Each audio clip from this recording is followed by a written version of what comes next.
Jason McIntyre here with Chris Broussard and LeVar Arrington. We made it to Friday, LeVar. Yeah, man. Good day to you all. What up, Brew? What's up, fellas? Let's finish strong. J-Mac, you look better in the tie. Let's hope you have better takes in the tie. Yeah, well, my wife told me I'm dominating this week. I might as well wear a tie for Friday. Let's get started. Before the Nets were eliminated by the eventual champion Bucks, Kevin Durant was hooping at an all-time high. If it wasn't for his size 18 shoe, he may have led Brooklyn to a championship. Now, KD has become the leading scorer in Team USA history and is also eyeing the ultimate prize as they get ready to play for the gold in the Tokyo Olympics tonight. Chris Broussard, we're starting with you. Is KD the clear-cut best player on the planet? Before I answer this, let's put an end to the blaming KD's shoe size for why they didn't finish off the Bucks. All right, it was a great shot, one of the best shots I've seen in years. But he's had big feet his whole life. He knew what size shoe he wore, so he could have prepared for that and backed up just a smidge. All right, so that's no excuse. But is he the clear-cut best player in the world? I could really play off of this and fudge it by saying, no, he's not the clear-cut best player. But I'm saying, no, he's not the best player in the world. He is the best scorer. He is the best scorer. That's clear-cut. His combination of size, shooting ability, ball handling ability makes him flat out the best scorer.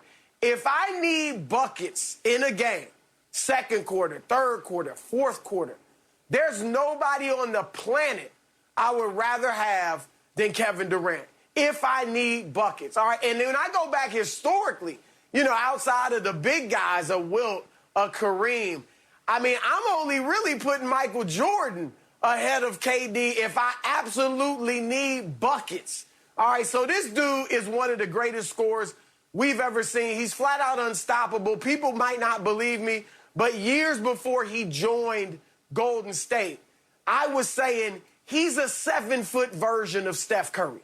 You know, I mean, because the dude can score at every level. So I love KD as a scorer. But there's more to the game than scoring. And so, look, a lot of times in the NBA, there is a guy who is the definitive, clear-cut, to use your term, J-Mac, best player in the world, whether they win the championship or not. All right, Michael Jordan was that at times. I say the late 80s, whether they won the championship or not. LeBron James has been that best player in the world for a decade, whether or not they won the championship. We're not in that place right now. It's kind of up in the air. You know, I mean, KD, there's a strong argument. Some would still argue LeBron. Right now, I'm going to give the throne to Giannis. All right, and I get it. Obviously, he's not the scorer that KD is. But who's the better defender? KD could not have dominated Phoenix on both ends of the floor the way Giannis did. So Giannis is a far better defender. Giannis is a far better rebounder. In transition, I like Giannis just as much, especially when he's got the ball and he goes Euro step and takes it all the way to the cup. Playmaking abilities, you might give the slight edge to KD, but Giannis racks up just as much assists. In fact, his career assist total is higher than KD's. All right, scoring, yes, again, there's no doubt KD is a better scorer. But over the last 4 seasons, Giannis has actually scored more points than Kevin Durant, and he's done it just as efficiently, if not more efficiently. All right? And here's the deal. We know that Giannis has a major weakness with his lack of shooting ability. But if he plays to his strengths, the way he did in the NBA Finals, which is dominating the interior, all right? And when you're on the perimeter, making the right decisions, but not playing point forward for the most part, not playing point guard, not settling for the jumper, he is the most dominant player when he does it inside. All right, just like KD can't be stopped on the perimeter, Giannis can't be stopped inside. And if he continues to play to his strengths, not his weaknesses, that he can be the best player in the world. I don't remember Shaq shooting jumpers. I don't remember Kareem shooting 18-foot jump shots. I don't remember Olajuwon shooting three-pointers. But it didn't matter. We didn't care because they played to their strength in the post. Now Giannis, it looks like, has finally figured it out. Let me play to my strength. And over time, maybe he'll develop a better J. He can shoot a little more. But if he plays to his strengths, guys, he's number one right now. Ifs and fifths. Qualifications. Well, he did. Qualifications by He did. Mr. They got Broussard. a ring. That's not a qualifier. LeVar, they do you got even a ring. have Giannis in your top three? You know what's here's what's interesting. Play to your strengths. I mean, if they foul him and put him on the free throw, he don't have no choice in that matter. You know.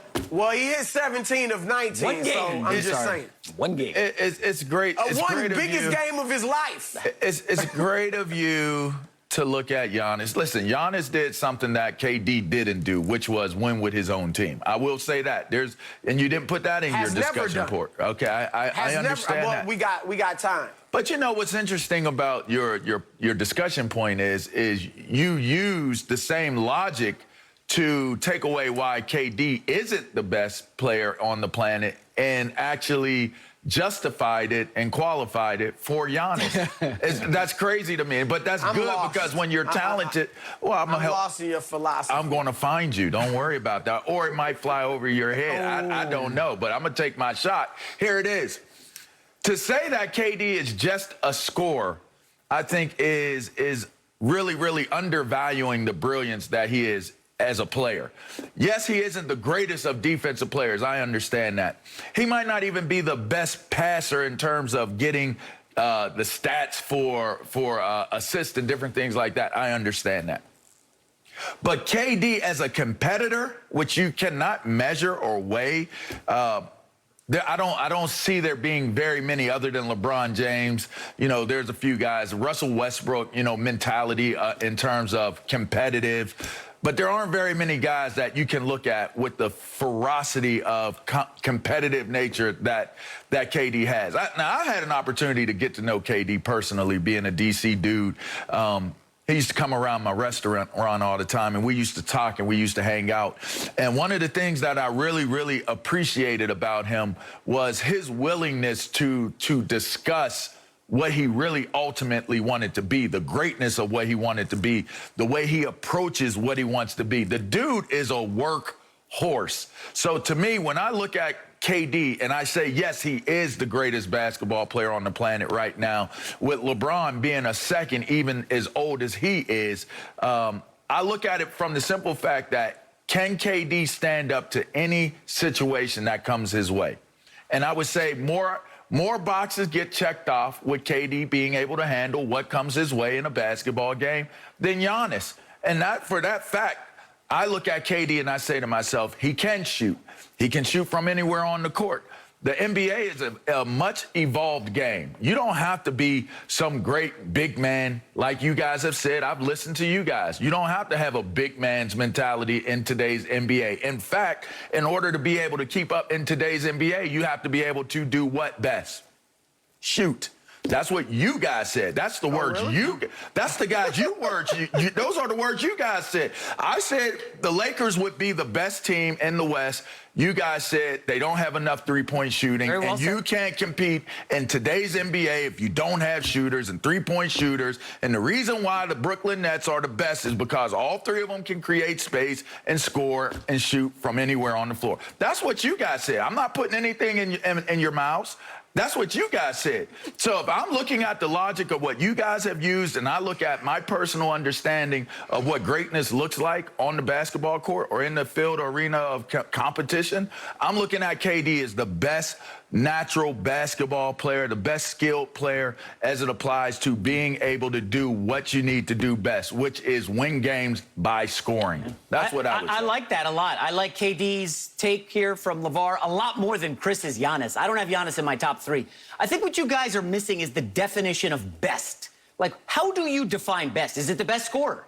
Is it the best defender? Giannis might be the best defender. Is it the guy who raises the level of all of his teammates? Because that's something LeBron did to become the best player in this league for the longest time. My answer right now, the best player in the NBA is Luka Doncic. At 22 years old, the things he has been able to do. Chris, you love a good triple-double. You love to talk about Russ's triple-doubles. Luka Doncic at 22 already is 11th all-time in triple-doubles. And he's 22 years old. This is a guy who has not had an all-star teammate in Dallas, yet he goes up against the juggernaut Clippers, who Broussard has labeled for, I think, 2 straight years as the team to beat in the West.